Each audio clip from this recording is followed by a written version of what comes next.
Alors, bonjour Jean-Claude. D'abord, toutes nos félicitations pour ce doctorat honorifique de l'Université de Cergy. Et j'aurais envie de te demander, selon toi, dans l'ensemble de ta formation, qu'est-ce qui a été déterminant et qui a donné lieu à cette carrière de linguiste et d'acteur très actif dans la politique linguistique et dans l'aménagement de la langue au Québec? Je pense que d'abord, avant de répondre à cette question, ma chère Hélène, je vais commencer par remercier l'Université de Cergy-Pontoise de me faire l'honneur de ce doctorat, honoris causa, et en même temps m'excuser de ne pas être présent. En fait, le hasard de la vie fait que on m'interdit de plus en plus de voyager à l'étranger et ça explique mon absence.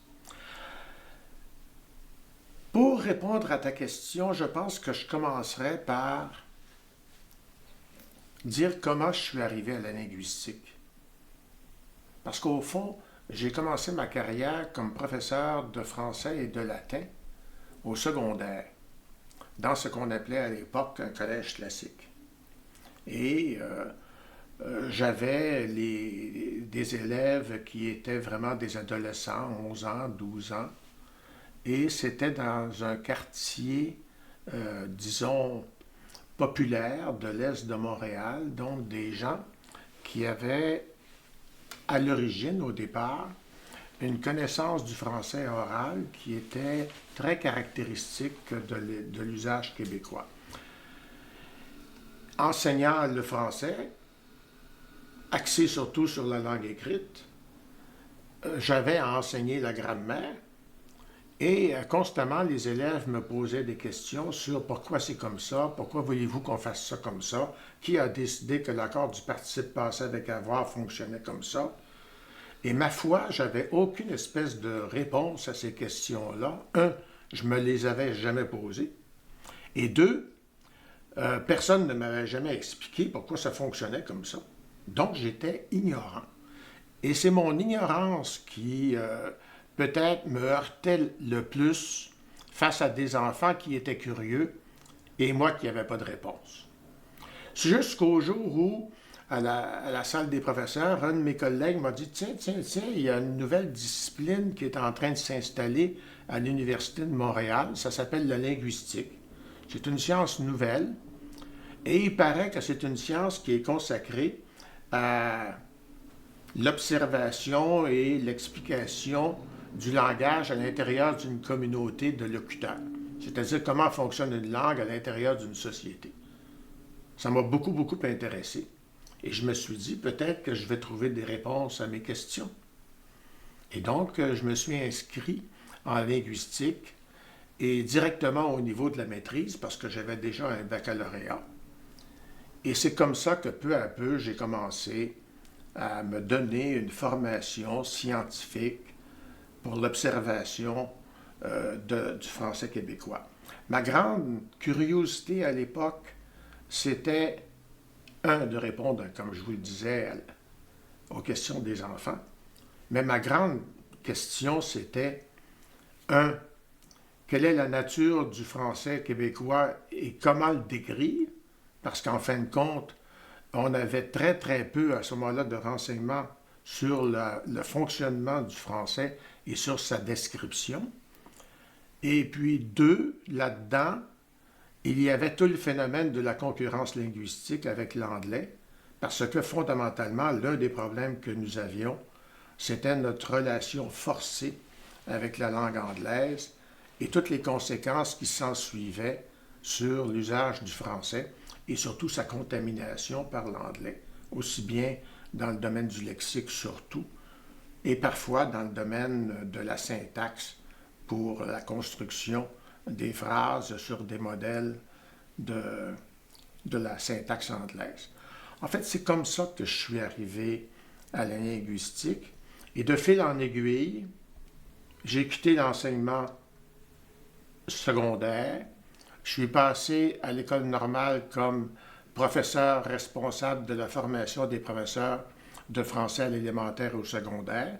J'ai approfondi à la fois la partie pédagogique et la partie sociale de l'enseignement du français et j'ai continué à me préoccuper de la situation du français à Montréal, d'une manière un peu plus militante cette fois-ci, parce que le nombre de jeunes linguistes augmentait et entre nous, on avait des projets sur la normalisation, entre guillemets, de la situation du français, c'est-à-dire toutes sortes de questions qui se posaient.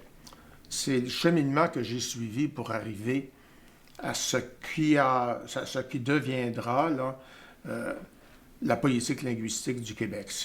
À l'origine, c'est ça.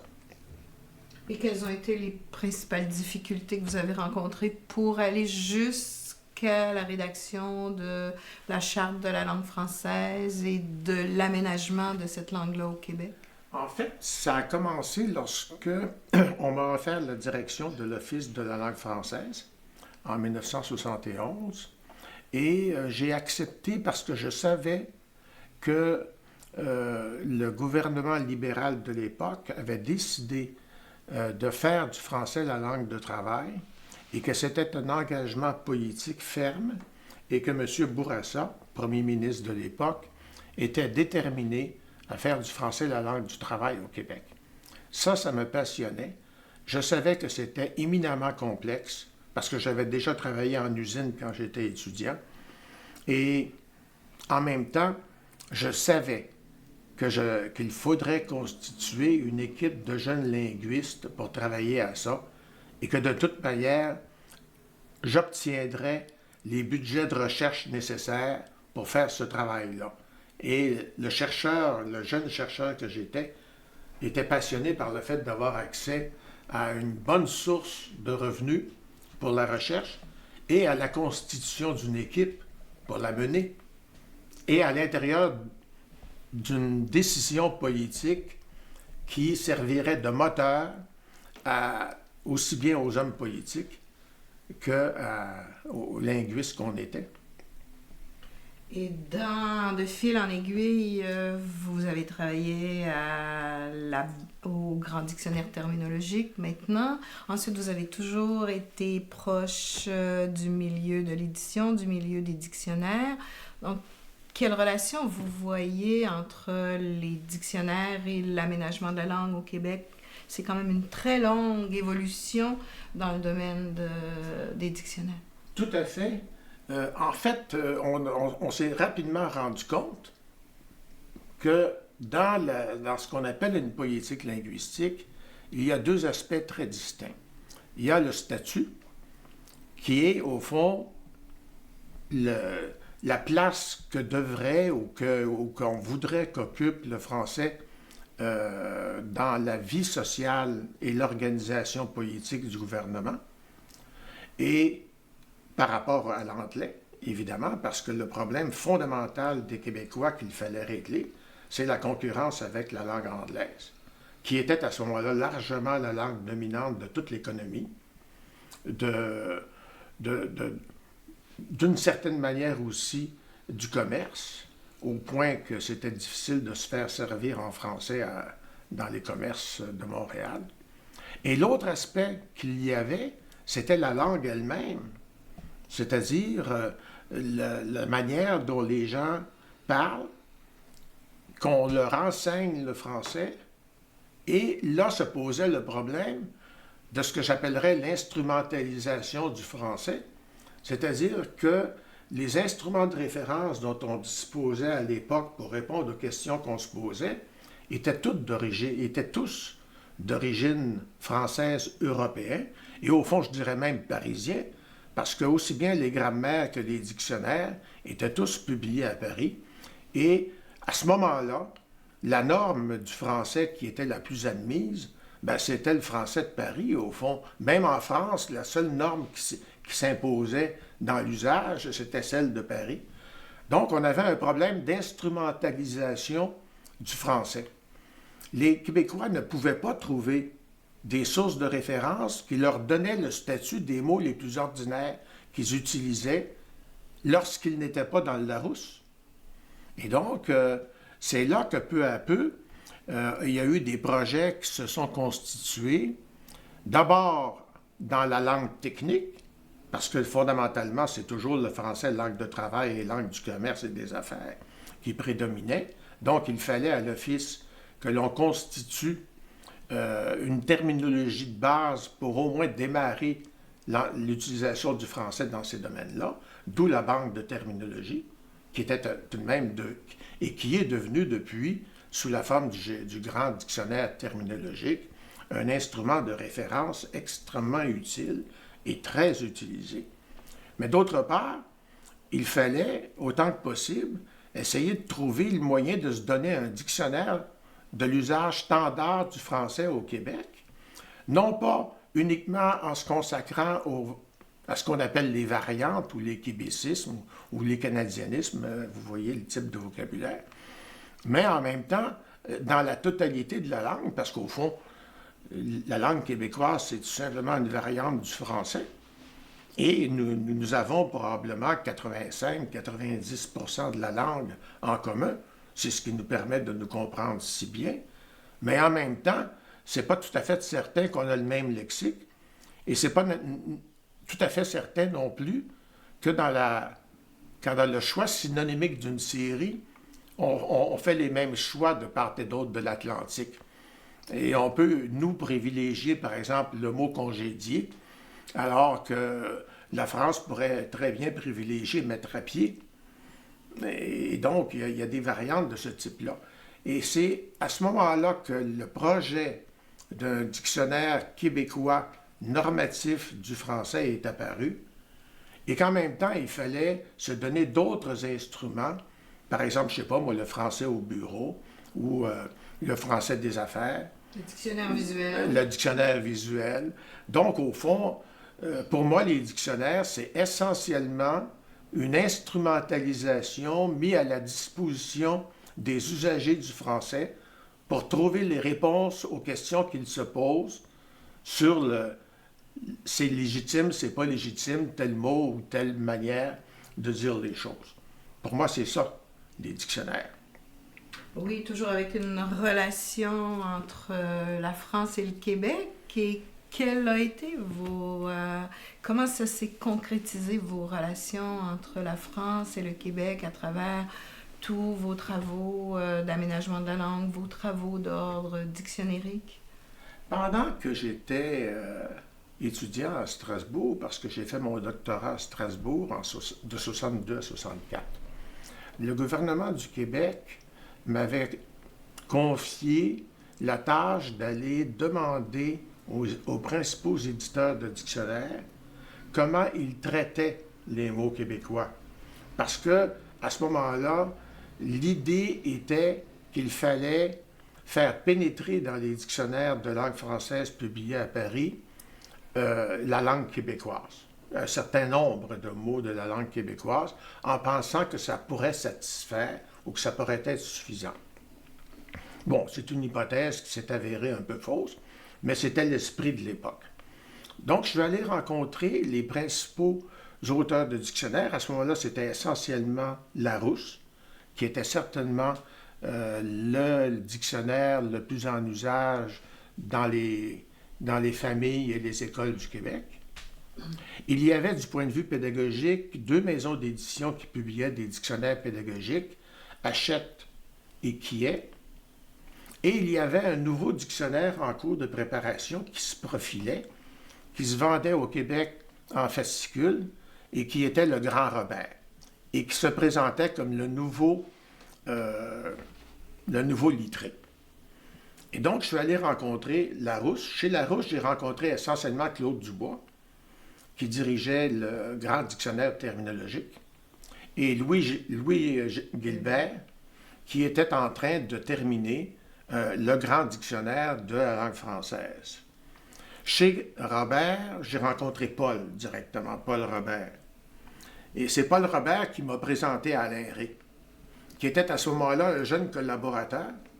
Et en placotant au dîner, on s'est rendu compte qu'on avait 4 ans d'écart tous les deux. On était au fond 2 jeunes, quasiment en début de carrière, et ça nous a soudés tout de suite. On est restés constamment en relation. J'ai gardé ces relations-là avec Dubois, avec les Robert, avec Gilbert.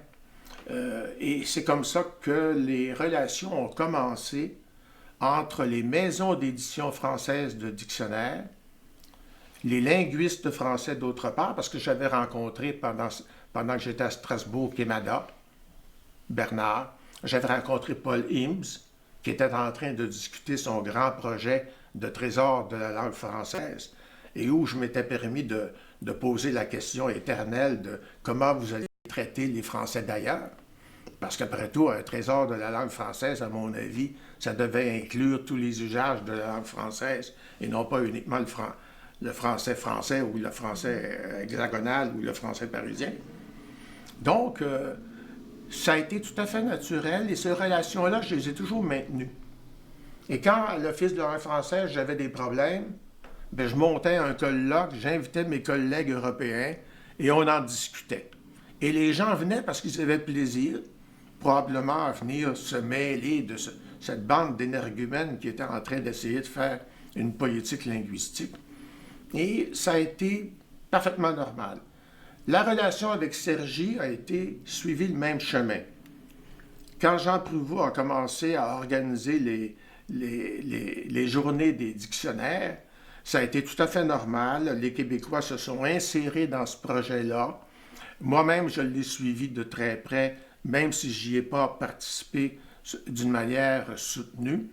Mais en même temps, c'était dans l'ordre des relations des Québécois avec les collègues français. C'était, et je pense que c'est encore tout à fait naturel, on passe notre temps à se promener de deux côtés de l'Atlantique. Dieu soit loué, l'Atlantique n'est plus un mur infranchissable qu'a connu Maisonneuve et les autres, hein, où ça leur prenait 8-10 semaines, un mois pour traverser. On a fini par combler la Grande Mare et les relations sont redevenues beaucoup plus soutenues et beaucoup plus normales à tout point de vue. Pour terminer, Jean-Claude, quelles devraient être les relations maintenant entre les chercheurs linguistes québécois et français? Reste-t-il quelques problèmes à régler? Je penserais que le problème qui nous reste à régler entre Français et nous, et en définitive entre francophones de tous les pays de la Terre, c'est celui de la variation linguistique et de la légitimité des normes endogènes. C'est-à-dire, quelle devrait être la relation entre la norme française et la norme sociale normale, admissible à l'intérieur d'une communauté linguistique. Et cette question-là reste pendante. D'une part, la partie théorique n'est pas très forte, et d'autre part, la discussion n'a pas encore eu lieu à fond. Elle est très avancée chez les linguistes. Elle est moins avancée chez les journalistes et elle est totalement absente du grand public. On est pris avec ce problème de la légitimité et de toute la question de la norme. Vosges-là, ça ne marche plus. L'autorité absolue de la norme parisienne, ça ne va plus, même en France. On est en train de concevoir le français comme toute langue normale qui varie entre communautés différentes et qui trouve le moyen de concilier ces variations internes, comme le fait l'anglais, comme le fait l'italien, comme le fait l'espagnol. L'espagnol, c'est un sacré problème. Et comme le fait l'allemand.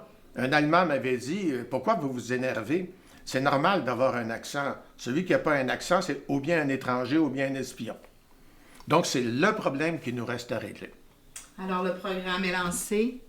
Encore une fois... Il y a de la place pour les jeunes, mais donnez-vous une sérieuse formation sociolinguistique.